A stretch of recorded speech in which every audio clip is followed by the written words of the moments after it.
խոսելու եմ մի կարևոր խոսք, որը որ սրտիս մեջ բարձրացել է։ Օրերից մի օր մի մարդ երազ է տեսնում, կա մարդ, որ երազներ տեսնում է այստեղ, շատերս։ Եվ երազում տեսնում է Եդեմական պարտեզը։ Արթնանում է և որոշում է կայացնում, ասում է, վսյո, ես որոշում եմ կայացնում, վեր կենամ ու գնամ, որպեսզի գտնեմ այդ Եդեմը, որովհետև դա ուղղակի ինչ-որ մի բան չի։ Դա տեղ է և ես պետք է գտնեմ Եդեմը իմ կյանքի մեջ։ Եվ գիտեք ինչ, երկար ժամանակ դա հեքիաթ չի հասկանում է և ուզում է գնա ու գտնի։ Եվ երկար փնտրտուքից հետո ամբողջ աշխարհով ման գալուց հետո հասկանում է, որ չի կարողանում գտնի այն տեղը, որը որ հենց Եդեմը նկարագրում է Աստվածաշունչը և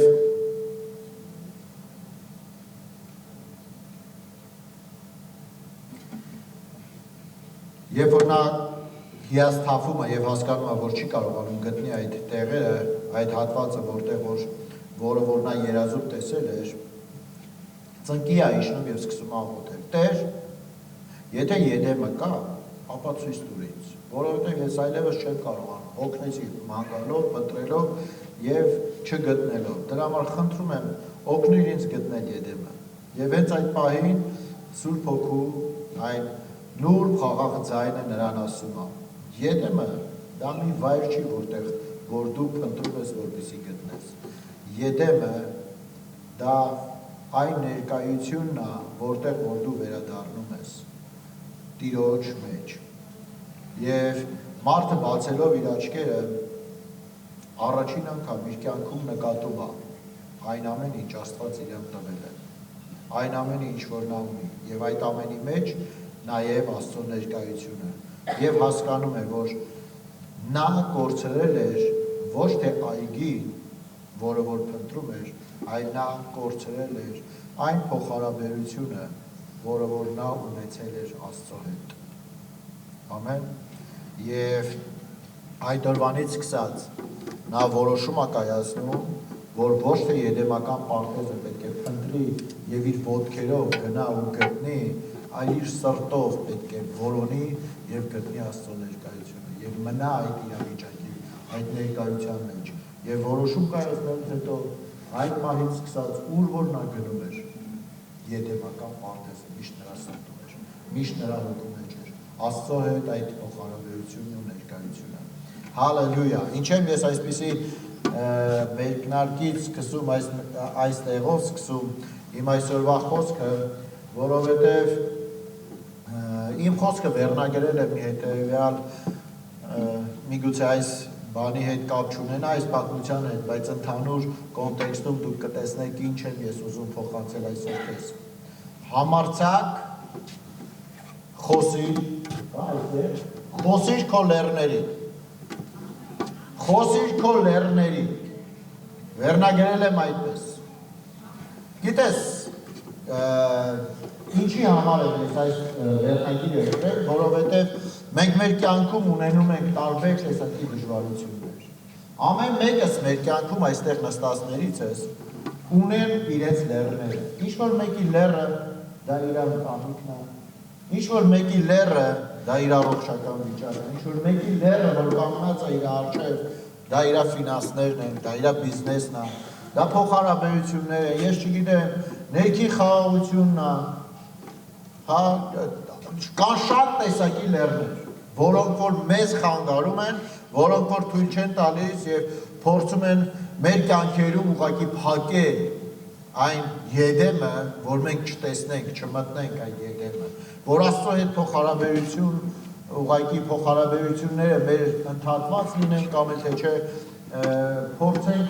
տարված լինենք այդ լեռների հարցերով, խնդիրների հարցերով եւ բաց թողենք Աստծո ներկայությունը մեր կյանքերում։ Ես չգիտեմ դու ունես քո կյանքում լեռ թե չէ, հետաքրքիր է։ Ուզում եմ տեսնել, ովքեր որ ձեռք են բարձրացրել, այսօրվա խոսքս հենց քեզ քո մասին է։ Մնացածը կարող եք ունկնդրել։ Հալելույա։ Գիտես, Աստծո համար մի դժվար բան կա։ Էսի մի քիչ չակերտներով խնդրում եմ չկարգոցեք։ Աստծո համար ամենամեծ, ամենադժվար բանը դա որ մեր մտածելակերպը փոխի։ Դրանից դժվար բան երկրի վրա գոյություն չունի։ Միակ բանը, որ Աստծո համար դժվարություն է, որ նա չի կարողանում քո կյանքի մեջ, իմ կյանքի մեջ իր երկար ձեռքը պարզած ուղղակի դրսևորի զորությամբ, դա իմ ու քո մտածելակերպը։ Գիտես, մարդ ինչ մտածում է, դա էլ խոսում է։ Մարդ ինչով լցված է, դա է իր շուրթերի վրա, Աստծո խոսքն ասում։ Սրտի ավելցուկից են շուրթերը խոսում, ամեն։ Եվ գիտես, դժվար է ուղղակի Աստծուն լինում այն ժամանակ, դուք հիշում եք դեպքը, երբ որ Հիսուսը մտավ իր հայրերի այդ գյուղաքաղաքը Հավան Գալիլեա, երբ որ մտավ եւ այնտեղից լացելով հուզված, դուք հասկանում եք ում մասին եմ ես պատմում։ Աստծո արարչի մասին, ով ստեղծել էր երկինքն ու երկիրը եւ այդ մարդկանց մեջ իր շունչն էր դրել, որ նրանք շնչեին եւ արտաշնչեին։ Այդ Աստծուն դժվար էր այդ քաղաքի մեջ հրաշքներ անել։ Ինչի, որովհետև մարդկանց մտածելակերպը փոխված չէր։ Մարդիկ մտածում էին, որ սա Հիսուսն է մեր աչքերի առաջ մեծացել է, իր քրերին էլ, աղբերներին էլ ճանաչում ենք, Մարիամին, Հովսեփով, բոլորին ազգուտակով գիտենք։ Եվ դա խնդիր էր առաջացրել, որ Հիսուսը չկարողացավ այդ տարածքում հրաշքներ ու նշաններ անել։ Դրա համար եմ ասում, որ մենք պետք է աշխատենք մեր մտածելակերպի հետ, մենք պետք է փոխենք մեր մտածելակերպը եւ սկսենք մտածել այնպես, ինչպես Քրիստոսն է մտածել։ Աստվածաշունչը ասում է, որ Քրիստոսի մտքով նորոգեք ձեր մտքերը։ Ձեր մտքերը նորոգեք, որպեսզի սկսեք մտածել Քրիստոսի պես։ Խի, որովհետեւ եթե մենք մտածենք Քրիստոսի պես, հետևանքը կլինի նա, որ մենք կսկսենք խոսել Քրիստոսի պես։ Մենք կնայենք Քրիստոսի պես։ Մենք կգործենք Քրիստոսի պես, որովհետև ինչպես մտածում ենք, այդպես էլ շարժվում ենք, այդպես էլ խոսում ենք։ Ամեն։ Գիտես, Աստվածաշունչը խոսում է շատ հերոսների մասին։ Դու տեսնում ես Դավիթը հանդիպեց Գողիաթին, եւ Գողիաթը մի մեծ սար էր, ոչ միայն Դավիթի համար, մի մեծ լեռ էր, այլ ամբողջ Իսրայել ազգի համար։ Նա նայեց Գողիաթին եւ չասեց. «Վայ մամա ջան, ես ինչ մեծ է»։ Բոլորը վախեցած էին, ամբողջ Իսրայելը, Սավուղից վերցրած, թագավորից վերցրած, բոլորը խրամատների մեջ էին, թաքնված էին։ Բայց Դավիթը նայելով, Գողիաթի մեծ լինելով, մի ուրիշ բան ասեց, սա իմ հնարավորությունն է։ Ես հիմա սրա գլուխը կտրելու եմ եւ իր վրա չեմ թողելու։ Խի, որովհետեւ ինքը բավականին մեծ է։ Դժվար կլինի պարսատիկով հարվածել փոքր բանի, սիրելիս։ Ինչքան մեծ պրոբլեմ, այնքան հեշտ կգտնես այդ պրոբլեմին։ Եվ Դավիթը նայում էր այդ իրավիճակի մեջ, մեծ ձևի, մասշտաբով էր նայում, մեծան, այսպես մասշտաբային էր նայում, նա չէր մտածում, որ Գողիաթը փոքր է եւ ես Աստված ջան մի բան արա, որպեսզի այն ժամանակները մենք հասկանում ենք, չէ՞, չկար այդ հրացանները բանով, սնայպերսկի, չգիտեմ հայերեն ոնց է, հա, այդ հրացանները չկար, որ ուղղակի նշան վերցներ Դավիթը։ Նա պետք է պարսատիկով կարողանար հարվածել հենց նշանակակետին։ Եվ դա նրա մոտ ստացվում էր, ինչի որովհետև նա իր մտածելակերպը փոխել էր։ Փոքր հասակից, նա երբ որ տեսնում էր առյուծ կամ արջ, երբ որ հարձակվում էին իր գառների վրա, նա չէր փախնում, որտեղ նա վարձկան չէր։ Նա հարձակվում էր եւ ասում է նրանց երախից, բերաներից ազատ էր հարձակում իր գառներին։ Սա Դավիթի մտածելակերպն էր նրան տալիս այդ ուժն ու համարձակությունը։ Եթե մենք նայենք մեկ ուրիշ բանի, հա, պատմության Եղիան օրինակ, մենք գիտենք Աստծո խոսքը ասում է Եղիան մերպես մարդը նահաղոթեց եւ 3 տարուց ավել անձրև չեկավ։ Ինչ որ մեկը փորձել է նման աղոթ քանի։ Ես չգիտեմ ինչ ժամկետ եք դուք փորձեք գա թե չգա։ Այսօր մենք նայելու ենք Աստվածաշնչում մի քանի մարդկանց, ովքեր որ խելքից դուրս մտածելակերպ ունեին, սովորական ստանդարտից դուրս էին մտածում։ Նրանք սպասում էին, նրանք ակնկալում էին, նրանք գիտեին, որ երկնքի Աստվածը մեծ Աստված է։ Եվ գիտես, մեծ Աստծո ձեռքերից պետք է սպասենք մեծ բաներ։ Ասա մեծ բաներ։ Աստված ուզում է քեզ մեծ բաներ տա։ Եկեղեցի, դու մեկը չես, որ պայքա փշրանքից օգտվես, Աստծո սեղանից ընկա։ Դու մեկն ես, որ պետք է նստես Քրիստոսի կողքը, սեղանի վրա եւ վայելես Աստծո օրհնությունները։ Քո բժշկությունը դա քո կերակուրն է, ոչ թե փշրանքները։ Ամեն։ Ես սրա մասին եմ խոսելու։ Եղիան ասում աղոթեց անձրև չեկավ, նորից աղոթեց անձրև եկավ։ Դու գիտեք Եղիան մարդ էր, որ սիրում էր Աստծո գործը բարդացներ։ Ասա ինչու ասում եմ։ Շատ։ Ես ուզում եմ ուղղակի որ ակտիվ։ Հալելույա։ Հիշում եք դեպքը, որ Եղիան պետք է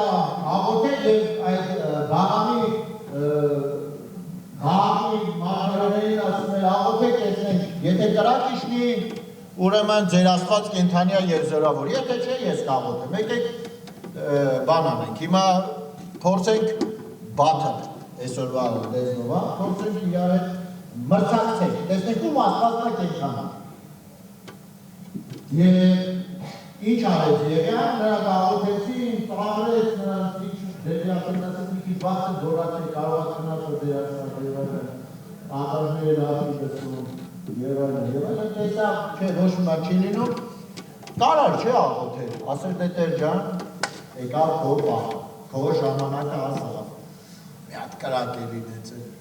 լավ է որ sense խորով թոների կրակը ոնց է լինում sense ճճտուն է ելնում այդ լավ կրակ իջացու չէ եկել չվերցրի ձող Էսի շատ հեշտ կլնի, որ աղոթել, շատ հեշտ կլնի Աստծո համար, ես չորացած փետերը վառելու, 3 տարի ու կես անձրև չկա, հասկացեք, երաշ, տանապատ տեղ, ասես բերեք մի հատ ջուր լցրեք էլ ես փետերի զորձեղանի վրա, թրջեք, մարդը էստեղ, որ թաց հայտով խորոված է արել, ես մի հոգու ճանաչում եմ, նստած միջև խորովածը լինելը, Եղբայրը ուզում էր կրակ պահել, որպեսզի այդ փետերը վառվեին, մինչև վեր։ Դուք հասկանում եք, Եղիան ասում է, բերեք ջուր լցրեք այդ 4 փետերի վրա, որտեղ եթե լինի, հետո կսկսեն մտածել, դե 4 փետեր, ես ինչ-որ հնարավոր էր։ Չգիտեմ ինչ կմտածեն, բայց հնարավոր էր։ Չէ, Եղիան ասեց, բերեք հələ դժվարացնենք, բարդացնենք։ 3 անգամ ջուր լցրեց, այնքան որ ասում է զոհասեղանը ծածկել էր արդեն, զոհը ամբողջությամբ թրջված էր, այս ժամանակ, եթե մի բան լինի, ուրեմն Աստված կենդանի է, դուք հասկանում եք Եղիայի մտածելակերպը, նա չէր փնտրում փոքր խնդիրներ, նա չէր փնտրում փոքր իրավիճակների մեջ աղոթքներ, ընդհակառակը, որքան խնդիրը մեծ է լինում, դա նրա սիրտը ուրախացնում է, իհարկե Հակոբոսի թուղթը այդ ժամանակ գրված չէ, բայց ինքը ճանաչում էր Աստծուն։ Ասում է, որքան մեծ է փորձությունը, այնքան ես ավելի ուրախ եմ լինելու։ Որովհետև ուրախացեք, եթե Տերը փորձությունների մեջ կընկնենք, ամեն։ Հալելույա։ Այստեղ մի քանի ուրախ մարդիկ եմ տեսնում։ Վերցնենք Եղիսեի պատմությունը, ինչ արեց Եղիսե, Եղիայից հետո։ Գնաց մի որբայրերի մոտ, մենք տեսնում ենք, որ նա խնդիր ուներ, աղքատ էր, պատրաստում էր մահանալ, ոչինչ չուներ ուտելու եւ այլն չէ, եւ ասեց գնա ինչքան շատ կարասներ կարող ես հարևաններից հավաքի ու բեր։ Ինչքան շատ աման կարաս հավաքի բեր։ Ես չգիտեմ, այդ ամանները որ հավաքված էր, մեկը կասուրկա էր տվել, մեկը կուժ էր տվել, մեկը եսի ինչ էր տվել, հա ես չգիտեմ ինչքան էր այդ ամանները, բայց երբ որ Տերը սկսեց հրաշք անել, գիտեք ինչ եղավ, երբ որ լցրին, երեխան եկավ եւ ասեց մամ, էլ ոչ մեկի տունը էլ աման չկա։ Բոլորի մոտից, բոլորի տներից ինչքան կարասներ կա, ինչքան ամաններ կա, հավաքի բերել էր։ Եվ Եղիան ասում է էլի տվել, որովհետև նա լցնում էր եւ յուղը լցնում էր, նա լցնում էր ու էլի լցնում էր։ Յուղը չէր դադարում։ Եվ մենք տեսնում ենք, որ Եղիան ասում էր էլի բերեք ամաններ եւ նրան ասին այլևս չկա։ Եթե լիներ, էլի կլցվեր, թե չէ։ Եթե էլի աման լիներ, էլի է լցվելու։ Դուք ասես ինչքան, մի 50 լիտր էլ կլցվեր, ինչքան լիներ, այնքան է լցվելու։ Եթե տոննաներով ամաններ բերեին, տոննաներ էր լցվել։ Ինչքան բերեր, այսինքն այստեղ մենք տեսնում ենք, որ Աստծո զորության համար չափ ու սահման չկա, Աստծուն դուր է գալիս իր ժողովրդի մեջ մեծ գործեր անի։ Աստծուն դուր է գալիս հրաշքներ գործի։ Աստծուն դուր է գալիս բժշկություններ անի։ Աստծուն դուր է գալիս օրհնի իր զավակներին։ Եթե դու աղոթում ես քո հանապազորյա հացի համար միայն, Աստված տալիս է քեզ այդ հացը։ Բայց ելիս, եկեք մեր աղոթները սկսենք փոխել, եկեք մենք խնդրվածները սկսենք փոխել։ Եկեք մտածենք ոչ միայն մեր կերակուրի մասին, այլ նաև նրանց, ովքեր որ չունեն ուտելու։ Եկեք մտածենք ոչ միայն մեր հագնելու մասին, այլ նրանց համար, ովքեր չունեն հագնելու։ Եկեք մտածենք ոչ միայն մեր ուսման, մեր աշխատանքի համար, այլ նրանց համար, ովքեր որ չունեն հնարավորություն սովորելու կամ աշխատելու։ Դուք ասես ոնց, սկսիր մտածել, սկսիր պատկերացնել, մեծ բաներ սկսի պատկերացնել։ Ինչի չունենաս մի ինչ-որ մի ձեռնարկություն, որտեղ որ կկարողանաս աշխատատեղ բացես, ինչի չունենաս ավելի շատ ֆինանսներ, որ կարողանաս ավելի առատաձեռն լինես, Աստծո ամեն մի բարի գործերի մեջ։ Դա Աստվածաշունչն է խոսում ես։ Եկեղեցին դա մի վայր չի, որտեղ որ մենք պետք է գանք բժշկվենք գլխացավից, գրիպից, ոտքս այսօր լավ չի չա անկողնոց մի թեթև ոլորվեց այդպիսի բաներից։ Ես չեմ բացառում, որ այդպիսի բաներ էլ կլինի, բայց եկեղեցին դա Աստծո զորավոր օջախն է, որը որ պետք է շատ ակտիվ լինի։ Շատ ակտիվ լինի ամեն բարի գործի մեջ եւ զորություններն ու հրաշքները շատ մեծ պետք է լինեն։ Ամեն։ Մենք խոսում ենք այստեղ եղբայրը վկայում էր, որ այդ ժամանակահատության ժամանակ մարդիկ ուղղակի հələ եկեղեցու շենք չմտար, նրանք ընկնում էին ոտքերի վրա, նրանք ապաշխարում էին։ Ամբողջ այդ քաղաքի կաֆեներն ու այդ խմելու այդ գինետները ամբողջ տեղերը փակվում էին եւ աղոթքաժողովներ ու խմբակներ էին բացվում այդ քաղաքի մեջ։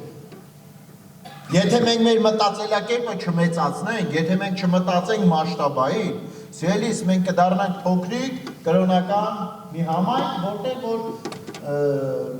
այդպես գլխացավ ու բան մեկ բուժվում է, ու վերջ։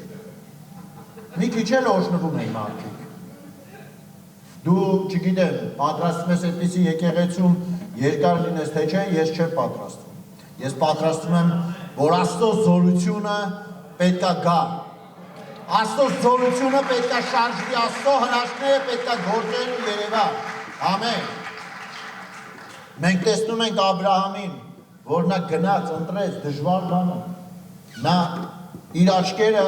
Աստված կանչեց Աբրահամին, վրանից դուրս հանեց, ասեց դուրս արի վրանից Աբրահամ։ Սա օրը նույն կինոն ես նայում, սա օրը նույն երգն ես երգում, սա օրը նույն բաներն ես մտածում։ Դուրս արի, հերիքա մտածես, քո սառակը կինը չբերած վեր, չգիտեմ, մի անգամ փորձ արեցիր, այն էլ բանը, տենց այդքան էլ բարեհաջող չէր։ Դուրս արի, երկնքին նայի, Աբրահամ, ես քո համար երկինք ունեմ, բայց դու քո վրանին ես նայում։ Աստված ուզում է դուրս անի քեզ։ Աստված ուզում է քո մտածելակերպի վրանից քեզ ազատ արձակի եւ դուրս անի, որպեսզի դու սկսես մասշտաբային մտածես, որպեսզի դու սկսես Աստծո տեսակետով նայես։ Ամեն։ Աստված չի ուզում, որ ես ու դու փոքր մտածելակերպ ունենանք, որովհետև եթե մենք մեծ բաների մասին մտածենք, կսկսենք մեծ բաներ խնդրել Աստծուց։ Մենք համարձակություն կունենանք մեծ բաներ խնդրել Աստծուց։ Մենք կկարողանանք հավատալ մեծ բաների, մենք կսկսենք տեսնել այդ մեծ բաները մեր սրտի մեջ եւ կսկսենք քայլել դեպի այդ մեծ բաները, ու մենք կտեսնենք այդ օրհնություններն ու հրաշքները մեր կյանքի մեջ։ Ամեն։ Հալելույա։ Եկեք գնանք իրար հետ Աստծո խոսքին եւ Սաղմոս 34-ը նայենք։ Ասում է. եկեք որդիկ լսեք ինձ, որ Տիրոջ երկյուղը սովորեցնեմ ձեզ։ Ով մարդ, որ կյանք ես ուզում, կա մարդ, որ կյանք է ուզում այստեղ։ Ոնց որ բոլորդ ուզում եք կյանք։ Շատ ճիշտ բանի վրա ես դու։ Իսկ լավ օրերով է սիրում, էլի բոլորդ։ Ասում է, ով մարդ, որ կյանք ես ուզում եւ լավ օրեր ես սիրում, բարություն տեսնելու համար։ Նպատակը բարություն տեսնելն է, ոչ թե չար գործեր անելու համար։ Տեսեք 13-րդ խոսքը։ պահիր քո լեզուն չարությունից եւ թող քո շուրթերը նենգություն չխոսեն։ Լավ կյանք եւ լավ օրեր կյանք եւ լավ օրեր ունենալու համար Աստվածաշունչը ասում է քո լեզվին հետևիր։ Քո լեզվին հետևիր, որովհետեւ դու ինչ խոսես, դա ես ունենալու։ Եթե դու խոսես, որ ես այսպես էլ չեմ կարողանալու, չգիտեմ, առաջ շարժվեմ, այդպես էլ իմ կյանքը այսպես ավարտվելու, այդպես էլ ես հիվանդ եմ մնալու, այդպես էլ ես լեռը իմ կյանքի չի հեռանալու, այդպես էլ ես պրոբլեմը իմ կյանքի մեջ քաշ եմ տալու, մինչև կյանքից վերջ, այդպես էլ ոչինչ չի փոխվելու։ Ինչ խոսես, դու դա ես ունենալու, սիրելիս։ Գիտես, Աստված ուզում է պատասխանի ինձ ու քեզ։ Այդ պատասխանը նախ եւ առաջ հոգեվորում է տեղի ունենում, հետո նոր ֆիզիկականում է ի հայտ գալիս։ Ես ուզում եմ իրար հետ գնանք հիմա Մարկոսի 11-րդ գլուխ եւ այստեղ մի հրաշալի պատմություն ենք տեսնում։ Հիսուսը քայլում է աշակերտների հետ գնում է եւ սովեց պահի տակ։ Սովեց ու տեսավ թզենին, կանաչապատ, դուք գիտեք որ թզենին միակ ծառն է իմ իմանալով միակ ծառն է, միգուցե էլի կան, բայց թզենին դա այն ծառն է, որ սկզբից պտուղն է լինում եւ հետո տերևները։ Այսինքն, եթե միաժամանակ իրանք սկսում են աճել, բողբոժներից եւ պտուղն է երևում եւ կողքից տերևիկն է սկսում դուրս գալ։ Գիտեք որ եթե թզենի կա եւ կանաչապատ, այսինքն տերևաշատ է, դա խոսում է մի բանի մասին, որ պետք է պտուղ լինի նրա։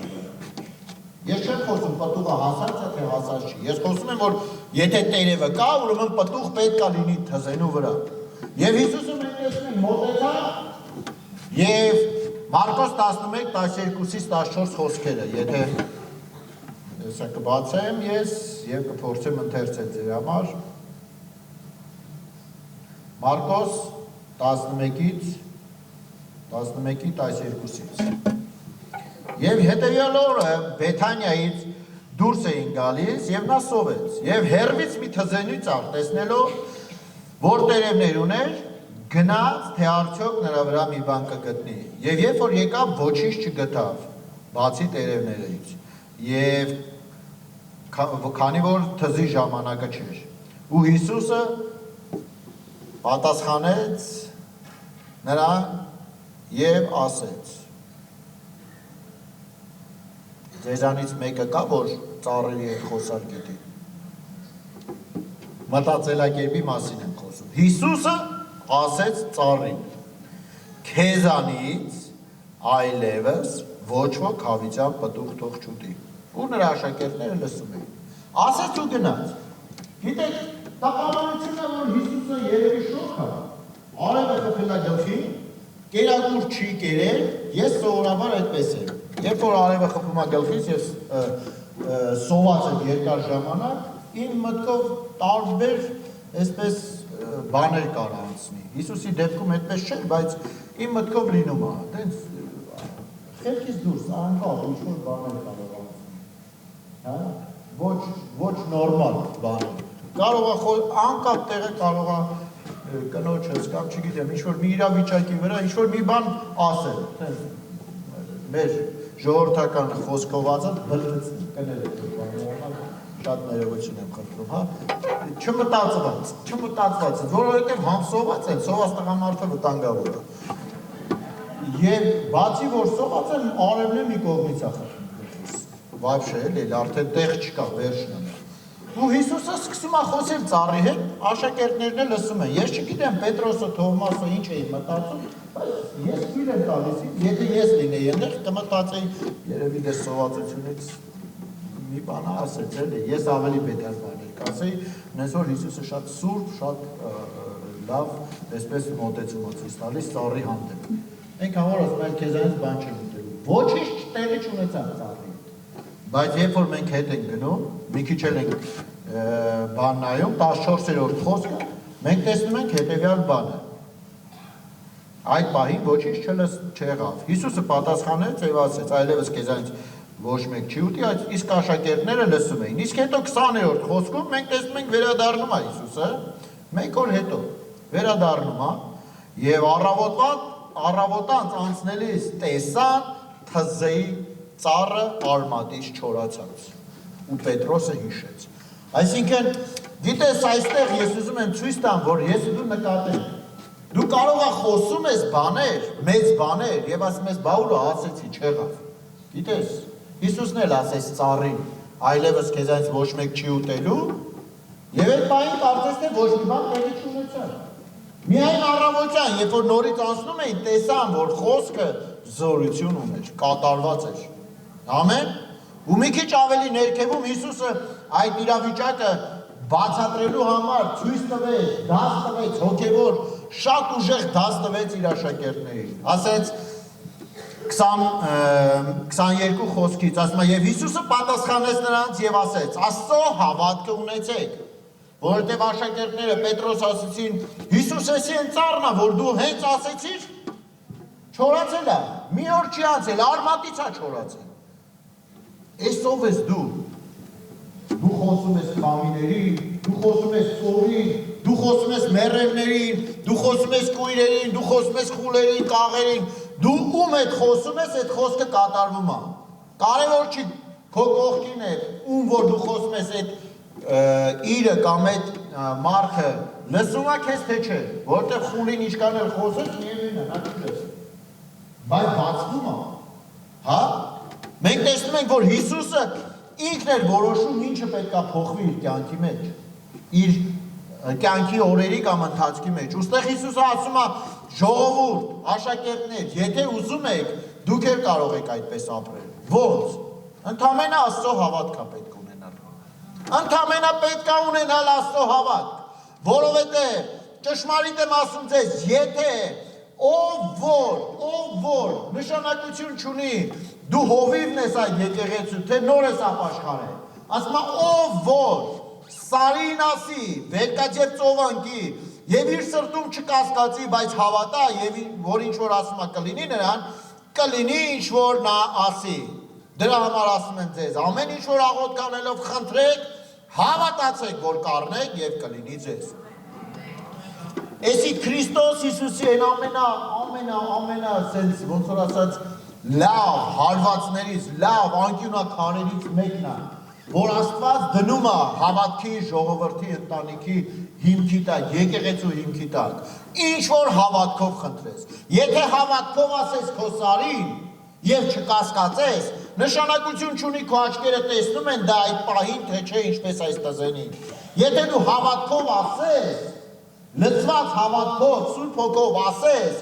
իմացի որ դա կլինի, որովհետև այն ժամանակ ոչ թե դու ես ասում, այլ այն հոգին է, որ քեզ առաջնորդում է։ Այն հոգով լծված վիճակը քո խոսում է այդ իրավիճակների եւ դրանք կարող են փոխվել։ Ինչի են այսօր եկեղեցու մեջ շատ հիվանդներ, ինչի են այսօր եկեղեցում շատ աղքատներ, ինչի են այսօր շատ տկարներ կամ չգիտեմ տրտմած տխուր մարդիկ։ Մեր եկեղեցու մասին չի խոսք, ուղղակի համատարած ես սա գլոբալ եմ ասում, որովհետև մենք չենք սովորել հավատքով խոսել, մենք չենք սովորել խոսել պրոբլեմին, թե ինչքան մեծ Աստված ունենք,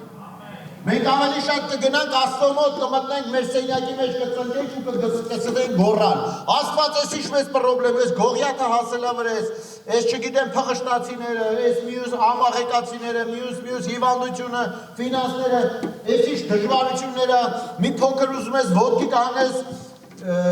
թշնամիները շարունակ, այսպես պաշարում են եւ այլ, գիտես ինչ որ դու խոսում ես, հասկացիր, քո խոսքերից կախված է, թե դու ինչ ես ունենալու, Սաղմոսներում մենք կարդացինք, եթե ուզում ես լավ օրեր ունենալ, և կյանք ես սիրում,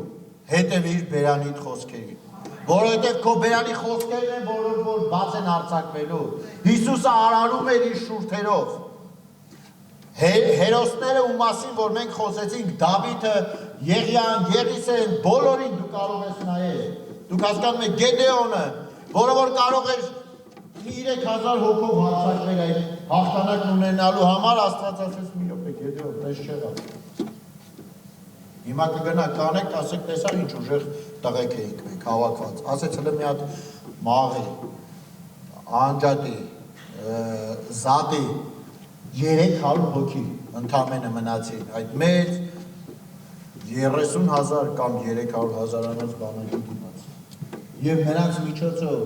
նրանք սկսեցին հաղթանակ անել։ Ամեն։ Մենք պետք է սովորենք հռչակել Աստծո խոսքը։ Եթե դու քո կյանքի լեռներին ասես, ես սրտումը չերկմտես, բայց հավատաս, որ քո ասածը դա երկնքից իջած խոսք է, իմացիր մի բան, քո կյանքի լեռները չեն կարող մնալ իրենց տեղերում։ Դա անպտղություն է, դա հիվանդություն է, դա կապվածություն է, թե դա մեկ այլ բան է, նշանակություն չունի։ Աստվածաշունչը սովորացնում է մեզ, որ մենք պետք է խոսենք մեր կյանքի լեռներին, ամեն։ Դու պետք է հռչակես, միգուցե չտեսնես այդ օրը, միգուցե հաջորդ առավոտ արթնանաց, ասես Հիսուսը մի օր հետո եկավ, առավոտ տեսավ չորացած։ Ես մի օր անցելա, ոնց որ էլի բան չի փոխվել, շարունակիր խոսել, մի դադարի, շարունակիր խոսել, այն ինչ որ դու ուզում ես տեսնել, հռչակիր դրանք Աստծո խոսքով, ամեն, Փառք Աստծո, և արի, Փառք Տիրոջը,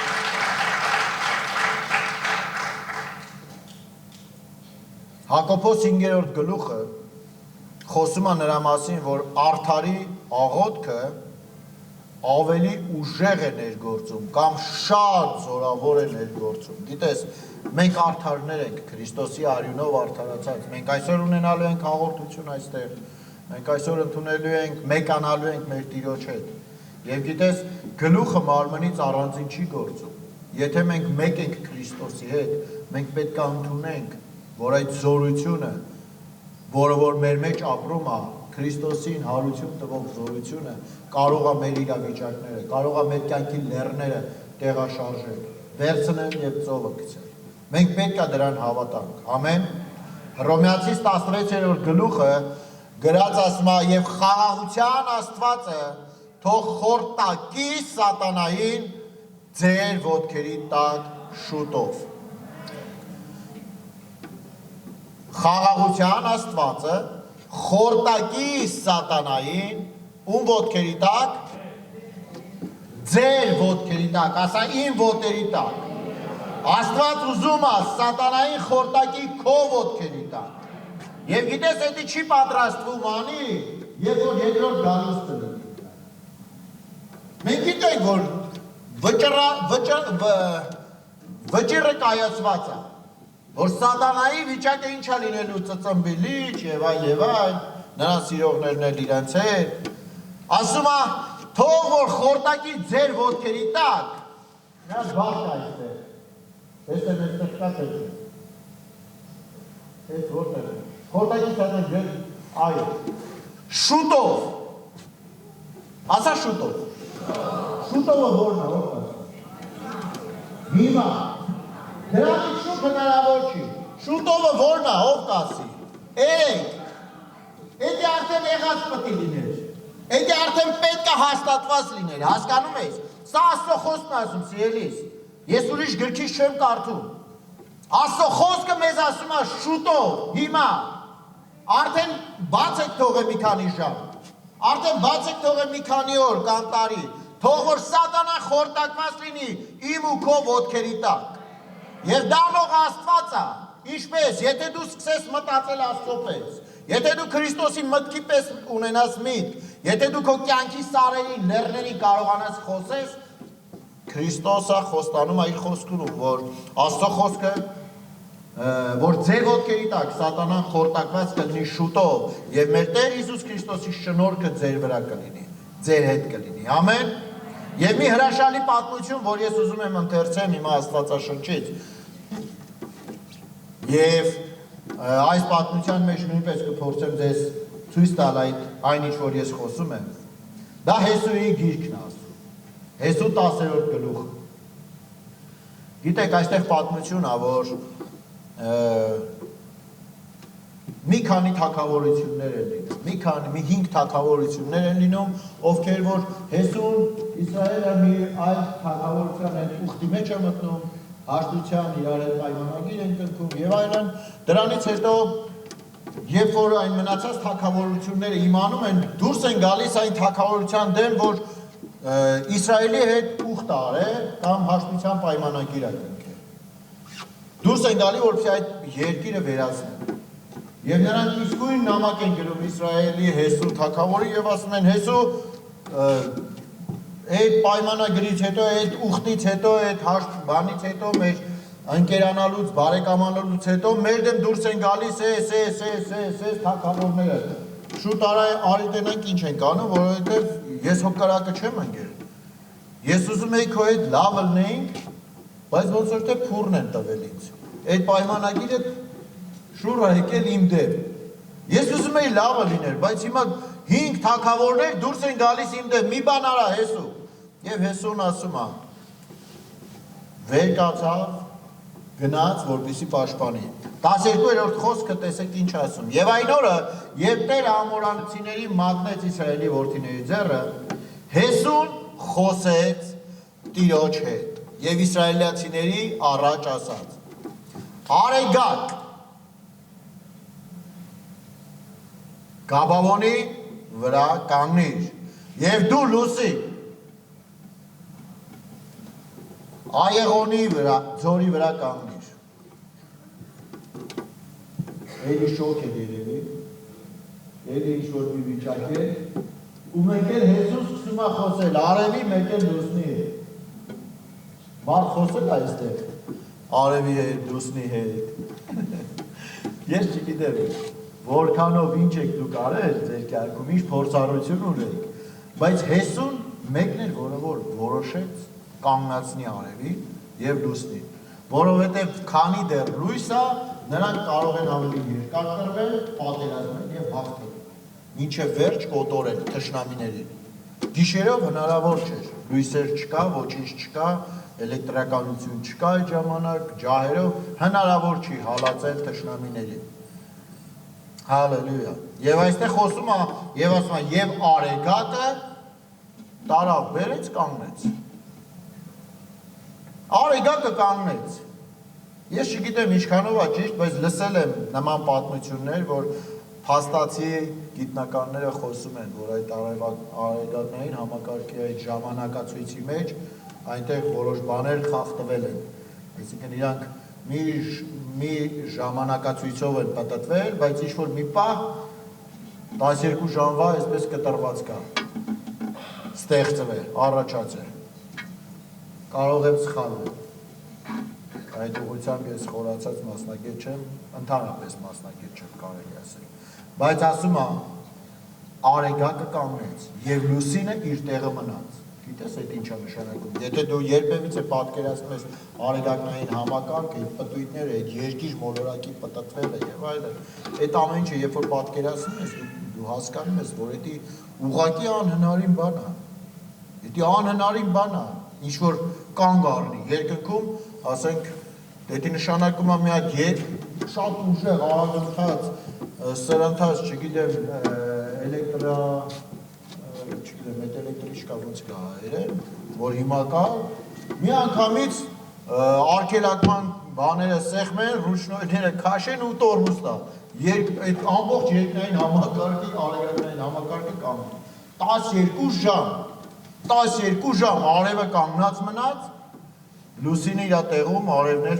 մայր չմտա, ինչի այսպիսի մի որտեղից եկավ սա, Հեսուն Աստծուն սիրող մարդ էր։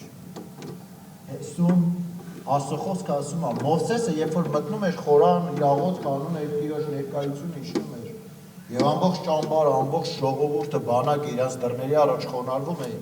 Եվ հետո Հեսուն դուրս էր գալիս խորանից ու գնում էր իր տուն։ Ասում է Հեսուն Մովսեսը գնում էր տուն, Հեսուն շարունակում էր մնալ խորանում։ Նա Աստծո ներկայությունը ճանաչող մեկն էր։ Նա Աստծո այդ հանդիպման այն մեկն էր, որ իր սրտով Եդեմը տանում էր ամենտեղ, որ գնում էր։ Նա չէր ասում Եդեմը դա Կայրանում շաբաթ օրը ժամը 12-ից 2-ի հատվածում, ով ուզում Եդեմի հետ հանդիպում ունենա կամ շփվի, թող գա ուղղակի հանդիպի։ Ոչ։ Այդպես չէ, Հեսուն 7-24 ռեժիմով Եդեմը իր սրտի մեջ պահում էր, նա հետևում էր։ Նա Աստծուն տանում էր իր հետ ամենուրեք։ Եվ որտեղից նրա մոտ ես չեմ դժվարանում ենթադրել, որտեղից այդ միտքը նրա մոտ, որ արեգակին կարելի է ապրել կանգնել։ Դա փոքր մտածելակերպով մարդու խոսքեր չէ։ Գիտես ինչ։ Փոքր մտածելակերպով մարդը կարող է ասել ինչ լավ է, փախնում են հերիքա։ Քիչ հալածենք, քիչ ձող կունենանք, կարևորը իրանք լսեցին, ճանաչեցին, թե ով ենք մենք։ Բայց չէ, Հեսուն ասեց, արեգակ կանգնի, լուսին դու էլ քո տեղը։ Մենք պետք է հալածենք մինչև վերջ այդ թագավորների զորքերը կոտորենք։ Ուզում եմ կարդանք այս պատմությունը, քեզ հետաքրքիր է թե չէ, չգիտեմ, բայց ես պետք է կարդամ, որովհետև ուզում եմ եւս մի քանի բաներ ցույց տալ։ Եվ ասում արեգակը կանգնեց, լուսինը իր տեղը մնաց, մինչև որ ժողովուրդը իր թշնամիներից վրեժ առավ։ Միթե սա գրված չէ ուղիղի գրքում, արեգակը կանգնեց երկնքի մեջտեղում եւ չշտապեց մայր մտնել, ամբողջ մեկ օրվա չափը դա 12 ժամն է։ Մեկ օրվա չափ, օրը ունի 12 ժամ, հա, ոչ ամբողջ օրը, կեսօր այդ ցերեկային ժամանակահատվածն ասում։ Դրա նման օր չի եղել ոչ սրանից առաջ, ոչ էլ հետո։ Եվ Տերը մի մարդու լսեր։ Ընդամենը մի մարդու լսեց եւ այդ հնարքը արեց, որպեսզի Հեսուն կարողանար կոտորել այդ ժողովուրդների, թշնամիների եւ այստեղ խոսքացმა եւ ինքը Տերը պատերազմեց Իսրայելի կողքին։ Ուզում եմ գնանք 24-րդ խոսքը եւ այստեղ տեսնենք եւ երբ թագավորները, այդ 5 թագավորները այս ընթացքում փախնելու ընթացքում մի հատ քարայր եք տեսնում եւ գնում թաքնվում են այդ քարայրի մեջ։ Մի հատ քարանձավի տեսնեք։ Գնում թաքնվում են 5 թագավորները։ Իրանց զորքը կոտորվելով, մաշվելով պրծնում է։ Գալի Հեսուն ասում են Հեսու, այն թագավորները, այդ թագավորները, որոնք որ կան, նրա քարայրում են, թաքնված են։ Ասած շատ լավ, աշները, բրեվները պահեք չփախնեն։ Եվ հետո ասում է 24-րդ խոսքում, ասում է այդ թագավորներին Հեսուի մոտ տարան, Հեսուն կանչեց Իսրայելի բոլոր մարդկանց, իր հետ պատերազմողների գլխավորներին եւ ասեց. Մոտեցեք եւ ձեր ոտքերը դրեք այս թագավորների պարանոցների։ Թող մեր կառավարության խումբը մոտենա։ Ուզում եմ քո ուշադրությունը հենց հիմա դարձնես այս պարագային, այս պատմության մեջ։ Ասում եմ մոտեցեք եւ ձեր ոտքերը դրեք այդ թագավորների պարանոցների վրա։ Գիտես, ես ինքան խորհրդավոր, ինքան մարգարեական Աստված Դավիթին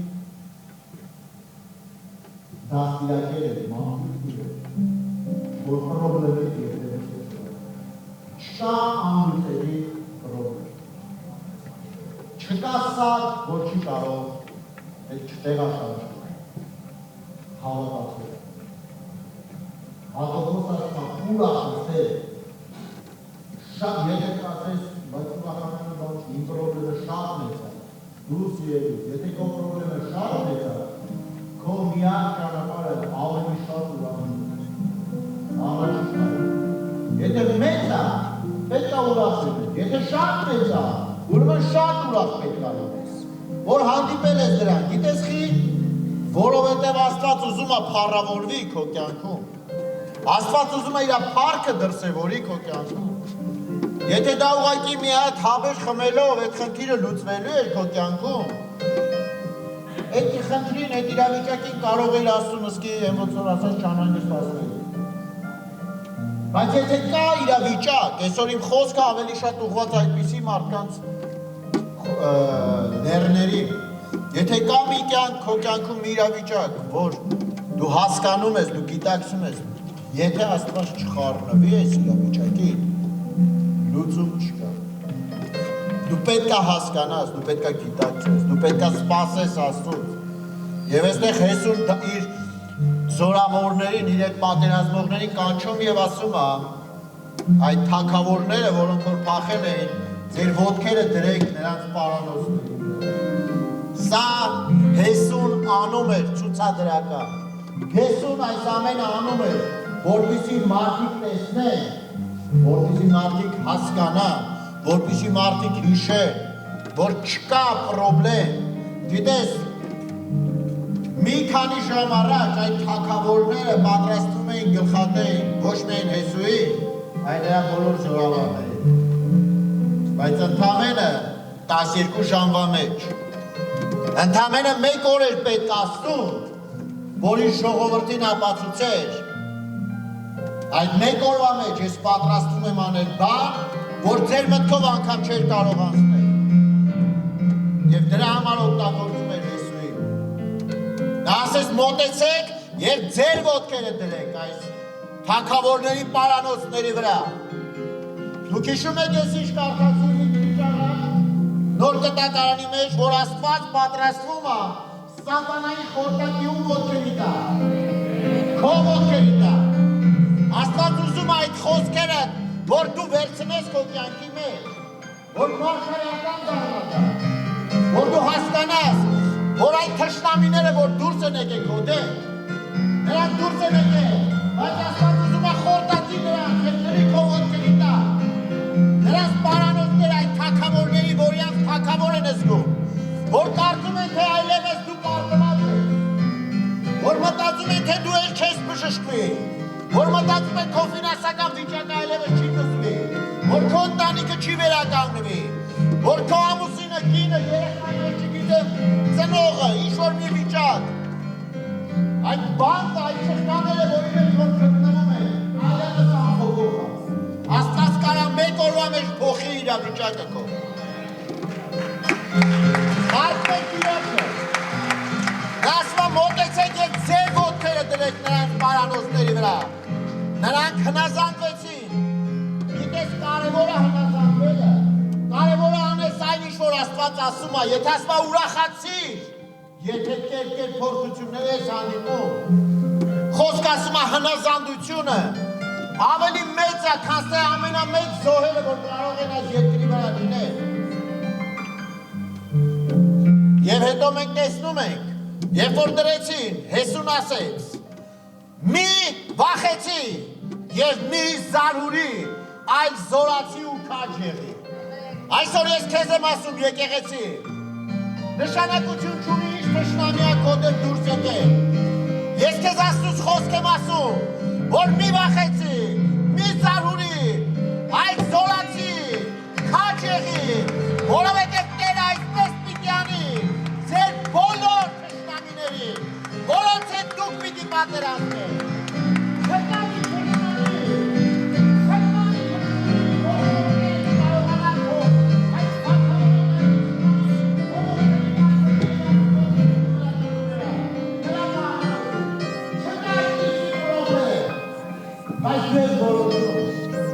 դու ես որոշում, փոխես քո մտածելակերպը, հնազանդվես Աստծո խոսքին,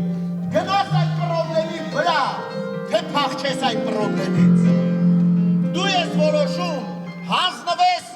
զենքերը թողես ու փախնես,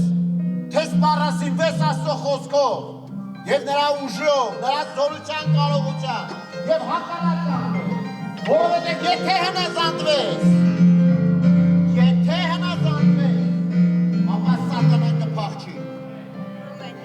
Եվ Հեսուն 42-րդ խոսքն եմ ուզում ասեմ, այստեղ մենք տեսնում ենք Հեսուն մոտենում է և այդ պարանոցները, այդ թագավորները, որ իրանք գլուխները զորավորների ոտքի տակ է, Հեսուն մոտենում է և կտրում է։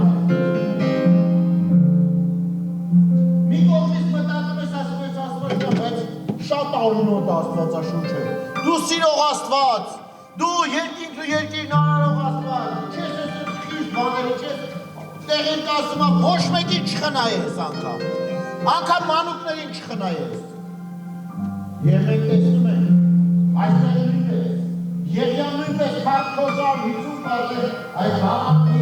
մարգարեները,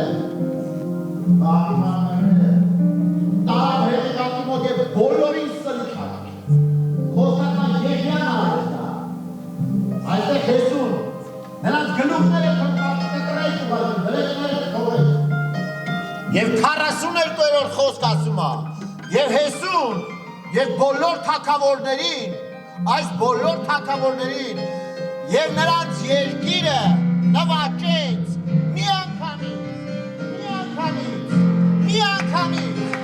միանգամից Հեսուն նվաճեց այդ բոլոր թշնամիներին։ Գիտես, ո՞րն է պատճառը, ո՞րն է պատճառը։ Իսրայելի Տեր Աստվածն էր Հեսուի հետ կանգնած, նա էր պատերազմողը։ Հեսուն իր ուժերի վրա վստահ չէր, Հեսուն վստահ էր երկնքի երկրի արարչի վրա։ Նրանք կարող էին մեկ-մեկ գալ, այդ 5 թագավորները, նրանք կարող էին մեկը գալ, հետո մյուսը գալ, հետո հաջորդը գալ, ու այդպես մարտացնել Հեսուի բանակը։ Բայց որոշեցին բոլորով իրար հետ գալ։ Եվ գիտես, Հեսուն մարդ է, կարողացել ինչ կրակներ, ինչ փորձանքի մեջ ընկան։ Ես փորձում էի լավն անել, բայց հիմա մի հոգի չի։ 5 թագավորներ, ուղղակի ինչ-որ մեկը չէի, այլ թագավորներ էին։ Թագավորություններով, իշխանությունով, դիրքով, օծությունով, ամեն ինչով, շատ զորավոր էր։ Նրանց մասին ով լսում էր, ծնկերը դողում էին, որովհետև նրանք ինչին ուզում հասնում էին, ինչ ուզում անում էին, բայց Հեսուն ասեց, միանգամից նվաճեց նրանց և նրանց եղածը։ Հալելույա։ Ես խնդրելու եմ քեզ ոտքի կանգնես։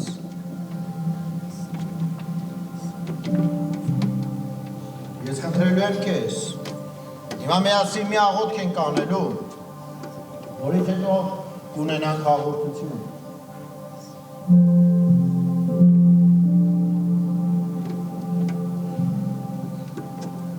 Իմ խնդրանքն այսօր քեզ, որ դու նայես քո լեռների, քո լեռները, ամեն մեկից լեռը ամենաբարձրն է խոսում իր կյանքի մեջ։ Իմ լեռը քո կյանքի մեջ շատ քիչ բան է խոսում, համարյա չի խոսում, բայց իմ կյանքում ամենաբարձրն է խոսում։ Ես պետք է որոշում կայացնեմ և կուզենամ, որ դու նույնպես այս որոշումը կայացնես, որ այն լեռը, որ դուրս է ելիքներ, շատ փոքր է, այն մյուս լեռից, ում վրա իմ կյանքը հաստատված է։ Պետրոսը Մատթեոս 16-րդ գլխում Հիսուսին ասեց, երբ որ հարցնում էին ով եմ ես, ինչ եք կարծում, նա ասեց դու Քրիստոսն ես, կենդանի Աստծո որդին։ Եվ Հիսուս ասեց, այդ լեռան վրա քո անունը Պետրոս կկոչվի, ժայռ կկոչեմ այսուհետ, եւ հենց դրա վրա կհաստատեմ իմ եկեղեցի, որ դժոխքը չի դիմադրի։ Գիտես, Էլիս, եթե դու խոսք ես վերցրել այսօր, եթե այսօրվա քեզ ուտեսած խոսքերից որևէ խոսք տպել է քո սրտին,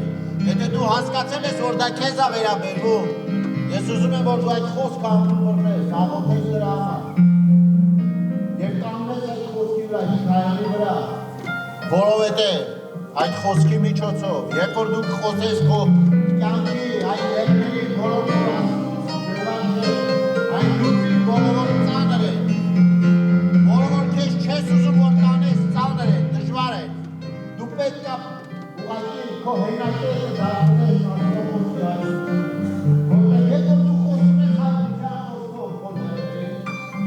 այդ լեռները, ինչպես արևը կանանել լույսի հետ, ինչպես Մովսեսը խոսել, Մովսեսը հավատել ինչպես մնացած բաներ, ինչպես Պետրոսը Հովհաննեսի հետ գնում էին տաշարան և հրամայեցին և ասեցին այն կաղի արտակը ոսի չունեն, բայց հայտնություն ունեն, խոսք ունենք Աստծուց, որ ինչ որ ունենք Քրիստոսի միջոցով, ձեզ ենք տալիս երկաթուղայով և նա իսկույն վերջ կգա։ Ամեն։ Մենք պետք է խոսենք մեր լեռներին,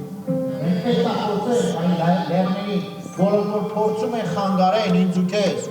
երկնքի արարչին հանդիպել, նրա ներկայությունը Եդեմը մեզանից գողանա, որտեղ ցանկացած դժվարություն, ցանկացած լեռ փորձում է փակի, փորձում է թույլ չտա ինձ ու քեզ մտնել Եդեմ, Աստծո հետ այդ խաղաղություն ունենալ, Աստծո ներկայությունը վայելել։ Մենք հիմա կվերցնենք այս երգը եւ խնդրելու եմ քեզ Աստծո ներկայության մեջ եղիր։ Տես քո Աստծուն, որքան մեծ է նա։ Նա զորավոր բաներ կարող անի։ Դու պետք է սովորես ճիշտ մտածել, դու պետք է սովորես ճիշտ խոսել, դու պետք է քո սարերի, քո պրոբլեմների խոսես քո Աստծո մեծ լինելու մասին։ Հիսուսի անունով։ Քո սուրբ ներկայության մեջ, քո սուրբ ներկայության մեջ, քո սուրբ ներկայության մեջ սարեն են հալվում։ Քո սուրբ ներկայության մեջ, քո սուրբ ներկայության մեջ, քո սուրբ ներկայության մեջ սարեն են հալվում։ Սարը մեղքի, սարը մահի, սարը հոգսի և հիվանդության, քո երեսից ով Տեր սարեն են հալվում։ Սարը մեղքի, սարը մահի, սարը հոգսի և հիվանդության, քո երեսից ով Տեր սարեն են հալվում։ Քո սուրբ ներկայության մեջ, քո սուրբ ներկայության մեջ, քո սուրբ ներկայության մեջ սարեն են հալվում։ Քո սուրբ ներկայության մեջ, քո սուրբ ներկայության մեջ, քո սուրբ ներկայության մեջ սարեն են հալվում։ Քո առաջ են կանգնած։ Դու գիտես մեր կյանքի սարերի մասին։ Դու գիտես ամեն մեկից պրոբլեմի, խնդրի, ամեն մեկից իրավիճակի մասին, այդ թշնամիների մասին, որ դուրս է եկել մեկներ։ Ամեն մեկը Տեր ջան, այսօր այստեղ մեր հայացքը դեպի քեզ է ուղղում, երկրքի երկրի արարիչ։ Մենք ուզում ենք Տեր սովորենք, մենք ուզում ենք Տեր մտածենք եւ խոսենք այնպես, ինչպես Քրիստոսը կվարվեր այսօր այս իրավիճակների մեջ։ Դրա համար Սիրելի Սուրբ Հոգի, շարժվիր իմ այստեղ, շարժվիր մեր սրտերի մեջ, մեր մտքերը թող նորոգվեն այն խոսքերով, որ լսեցինք, կամ որ դու մեզ կխոսեք, որպեսզի այդ հայտնության հետ վերականգնա, մենք կարողանանք այդ հակառակ ծանրել բարի հնարքների, որ այդ թշնամիների և նրանց իշխանների մեր ոտքերի տակ խորտակես շուտով Տեր Հիսուս Քրիստոսի անունով, լինի դա մեղք, լինի դա պրոբլեմ, լինի դա հիվանդություն, լինի դա խնդիր ընտանեկան, լինի դա դերկան ֆինանսական պրոբլեմ, լինի դա մեկ այլ խնդիր, ինչպիսի անուն ուզում է ունենա իր սարը Տեր, այդ թշնամի, նա ստիպված է խոնարհվի, նա ստիպված է մեր ոտքերի տակ խորտակված լինի, որովհետև մենք նրա դեմ դուրս ենք գալի, ոչ թե մեր ուժով և ստորությամբ, այլ քո հոգով, կենդանի մեր Աստծո, Զորաստիրոս անունով, Հիսուս Քրիստոսի անունով, ռեբրասինդարարաբասեքաթանամասակաթայա։ Սիրելի հայր, շնորհակալ ենք Տեր, շնորհակալ ենք նաև այն հնարավորության համար, որ երկինքը բաց է մեզ համար, Տեր, որ հրեշտակները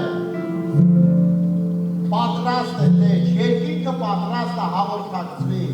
երկինքը պատրաստ է ուղղակի բաց թողի այն հրաշքները, նշանները, որ այսօր մարդիկ ունեն այստեղ հավաքված։ Եվ մենք միշտ դա անելը, Տեր, ուզում ենք հիշել քո մահը, ուզում ենք հիշել քո հարությունը, որովհետև Տեր, եթե չլիներ այդ փաստը, եթե չլիներ քո մահն ու հարությունը, եթե դու քո թանկ արյունը չվճարես Գողգոթայի խաչի վրա թափելով, մենք չէինք կարողանա ունենալ այսօր երկինքը, մենք չէինք կարողանա ունենալ երկինքը մեր սրտերի մեջ։ Դրա համար մենք օրհնում ենք Տեր այդ հացը, որը խորհրդանշում է քո մարմինը Տեր։ Մենք օրհնում ենք Տեր Հիսուս Քրիստոսի անունով։ Եվ ընդունելով քո այս հացը Տեր, մենք ընդունում ենք այն, որ որպես քո մարմին, որ մեզ բոլորիս համար կոտրվեց, որպեսզի Տեր մեզանից ամեն մեկը ուղղակի ճաշակելով մեզանա քեզ հետ Հիսուս Քրիստոս եւ մենք նաեւ օրհնում ենք այս դինին, օրհնում ենք Տեր ջան այն դինին, որը որ խորհրդապատկերն է քո արյան, որ թափվեց մեր բոլորի